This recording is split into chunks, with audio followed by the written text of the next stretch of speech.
Bismillahirrahmanirrahim. Assalamualaikum warahmatullahi wabarakatuh. Alhamdulillahilladzi bi ni'matihi tatimmus shalihat. Alhamdulillah, dengan pertolongan taufik dari Allah Subhanahu wa taala, kita bisa kembali melanjutkan materi pada pelajaran matematika dengan pokok bahasan menyelesaikan masalah kontekstual yang berkaitan dengan rasio trigonometri. Kaifa halukum la'allakum bi khairin. Semoga anak-anakku semua senantiasa dalam keadaan sehat walafiat dan senantiasa dalam naungan Allah Subhanahu wa taala. Amin ya rabbal alamin.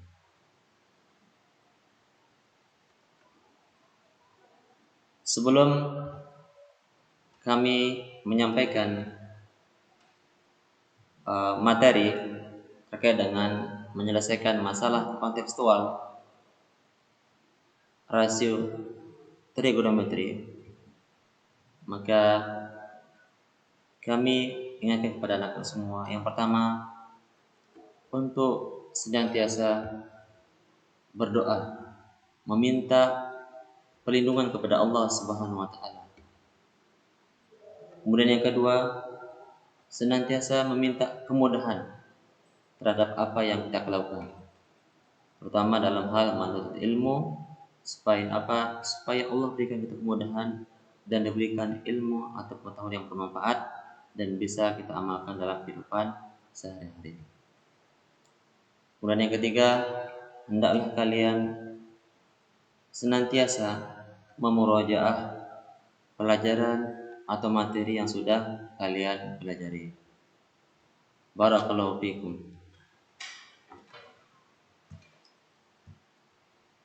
Tujuan pelajaran pada pertemuan yang ketujuh ini adalah tentunya setelah anak-anakku semua mendengarkan atau menyaksikan video pembelajaran singkat, maka anak-anakku semua diharapkan bisa menyelesaikan masalah kontekstual yang berkaitan dengan rasio trigonometri.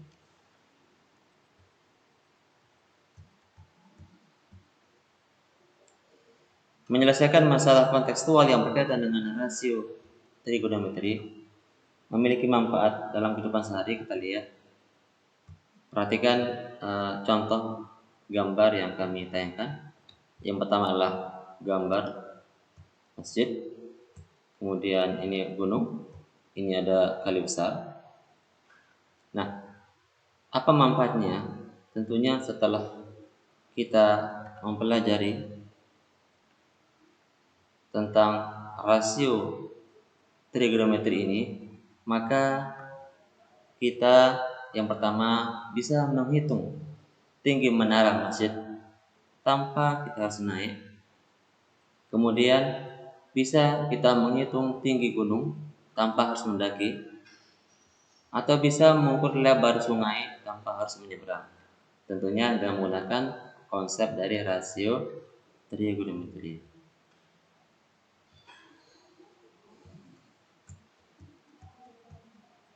Yang pertama kita menggunakan adalah sudut elevasi dan sudut depresi. Kita lihat, nah ini contoh ilustrasi dari sudut depresi, kemudian ada sudut elevasi. Ini dalam gedung. Coba diperhatikan gambarnya. Kalau kita lihat ilustrasi ini, bahwasanya konsep sudut elevasi adalah sudut yang dibentuk oleh arah horizontal dengan arah pandangan mata pengamat ke arah atas. Itu sudut elevasi. Adapun sudut depresi adalah sudut yang dibentuk oleh arah horizontal dengan arah pandangan mata pengamat ke arah bawah. Jadi inilah konsep sudut elevasi dan sudut depresi dari ilustrasi gambar yang Semoga dengan ilustrasi ini anak-anakku semua bisa membedakan mana sudut depresi, mana sudut elevasi. Sekali lagi, sudut elevasi adalah sudut yang dibentuk oleh arah horizontal dengan arah pandangan mata pengamat ke arah atas. Adapun sudut depresi adalah sudut yang dibentuk oleh arah horizontal dengan arah pandangan mata pengamat ke arah bawah. Ingat, horizontal itu sama arah mendatar. Demikianlah konsep dari sudut elevasi dan sudut depresi. Berikutnya kita lihat bagaimana contoh penerapannya dalam kehidupan sehari-hari. Contoh soal. Seorang anak bermain layang-layang dengan panjang benang 76 meter. Sudut elevasi layang-layang yang terbentuk adalah 60 derajat. Jika tinggi anak tersebut adalah 1,5 meter, tentukanlah tinggi layang-layang terhadap tanah. Ini salah satu contoh.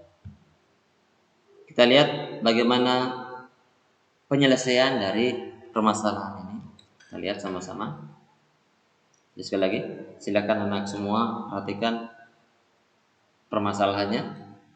Jadi sekali lagi, seorang anak-anak bermain layang-layang yang mana panjang benangnya adalah 76 meter, kemudian sudut yang dibentuk, sudut elevasi itu 60 derajat. Perintahnya, kalian diminta menghitung tinggi layang-layang terhadap tanah jika tinggi anak 1,5 meter. Yuk kita lihat bagaimana cara penyelesaiannya. Nah, jadi dari permasalahan tadi kita bisa buat ilustrasikan. Inilah layang-layangnya, kemudian inilah benangnya. Ini seorang anak tadi dengan tinggi 1 meter, dan kita harus membuat segitiga siku-siku. Jadi konsep rasio atau perbandingan trigonometri itu harus menggunakan konsep segitiga siku-siku. Jadi dari permasalahan tadi bisa kita buat seperti ini. Ini tinggi anak. Itu seorang anak menaik layang, melihat layang-layangnya dengan sudut elevasi itu misalkan 60 derajat dan panjang benang 76 meter. Kemudian tinggi anak yang bermain layang 1,5 meter. Nah, pertanyaannya, berapakah tinggi layang-layang terhadap tanah? Ingat siku-siku di sini. Siku-siku. Nah, langkah penyelesaiannya adalah untuk mencari tinggi layang-layang terhadap tanah. Yang pertama, kita harus mencari berapa nilai H atau tinggi layang-layang terhadap sampai dengan anak bermain layang-layang. Kemudian setelah kita mencari nilai H, maka kita harus menambahkan nilai H dengan 1,5 meter tinggi anak. Itulah tinggi layang-layang terhadap tanah. Kemudian kita lihat ini, perhatikan segitiga ini dengan sudut 60 derajat. Kemudian kita mencari panjang H. Sisi depan sudut 60 adalah H. Kemudian ternyata sisi itu adalah sisi miring.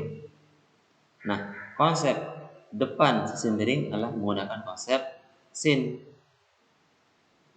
Jadi untuk menghitung nilai A, kita menggunakan konsep dari sin. Kenapa? Karena konsep sin adalah depan miring. Kemudian sisi depannya, sisi miringnya sudah ada panjangnya. Dan sudutnya 60 derajat. Kita lihat, berarti sin 60 derajat sama dengan H per 76. Sisi depan sudut dibagi sisi miring. Sisi depan sudut adalah H, kemudian sin miringnya 76. Jadi sin 60 derajat sama dengan H dibagi 76. Kemudian sin 60 derajat berapa nilainya? Nilainya adalah akar 3 per 2 atau setengah akar 3, atau sama dengan akar 3 per 2 sama dengan H per 76. Kemudian untuk mencari panjang H-nya, maka kita menggunakan operasi kali silang, yaitu 2 kali H sama dengan 2H, kemudian akar 3 dikalikan 76 sama dengan 76 akar 3. Jadi 2H sama dengan 76 akar 3. Kemudian bagaimana cara kita mencari 1H? Maka caranya adalah dengan kita bagi nilai depan H, yaitu 2. Jadi kedua ruas sama-sama dibagi dengan 2. Nah, hasilnya 2H dibagi 2, kemudian 76 akar 3 bagi 2. 2H dibagi 2 sama dengan 1H. Kemudian 76 dibagi 2 sama dengan 38. Ingat, yang bisa dibagi adalah bilangan di depan akar. Adapun dalam akar tidak bisa dibagi. Jadi yang bisa kita bagi sederhana adalah 76 dibagi 2 sama dengan 38. Jadi nilai H sama dengan 38 akar 3. Kemudian akar 3 kita konversi, misalkanlah 1,7. Berarti H sama dengan 38 dikalikan 1,7 sama dengan 64,6. Jadi nilai H sama dengan 64,6 meter. Kemudian setelah kita dapatkan nilai H-nya, maka bisa kita mencari tinggi layang-layang terhadap tanah. Bagaimana caranya? Caranya adalah nilai H ditambah dengan tinggi anak atau tinggi yang bermelayang-layang, yaitu 1,5 meter.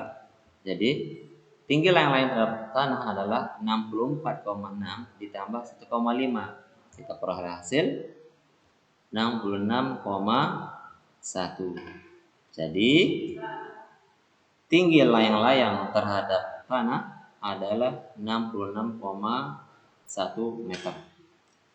Inilah salah satu contoh penerapan setelah kita mempelajari perbandingan trigonometri dalam kehidupan sehari-hari. Semoga apa yang kami sampaikan ini bisa anak-anakku mengerti dan lebih semangat tentunya dalam belajar matematika pada pokok bahasan trigonometri.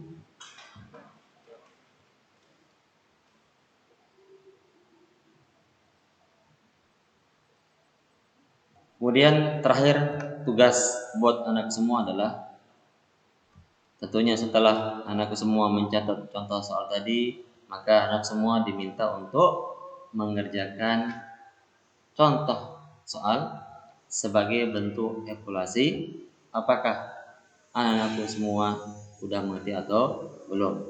Caranya sama sebagaimana yang sudah kami sampaikan sebelumnya. Soalnya adalah Rahmat melihat puncak suatu menara dengan sudut elevasi 30 derajat. Jarak antara menara dan Rahmat adalah 35 meter. Tentukanlah tinggi menara jika tinggi pengamatan Rahmat 1,70 meter. Jadi caranya sama, kalian gambar. Itu adalah nanti membuat segitiga siku-siku. Kemudian setelah kalian buat segitiga siku-siku, kalian tentukan di mana posisi Rahmat, kemudian di mana letak 30 derajat, dan di mana penempatan 35. Apakah sisi miring atau sisi samping atau sisi depan sudut. Silakan kalian amati, kemudian kalian tempatkan setelah dianalisis dengan baik. Tugas dikerjakan di buku tulis, kemudian dikumpulkan melalui WA. Semoga apa yang kami sampaikan anak-anak semua bisa mengerti dan bisa diterapkan dalam kehidupan sehari, karena masih banyak contoh-contoh soal terkait dengan perbandingan trigonometri dalam kehidupan sehari-hari. Barakallahu fikum. Assalamualaikum warahmatullahi wabarakatuh.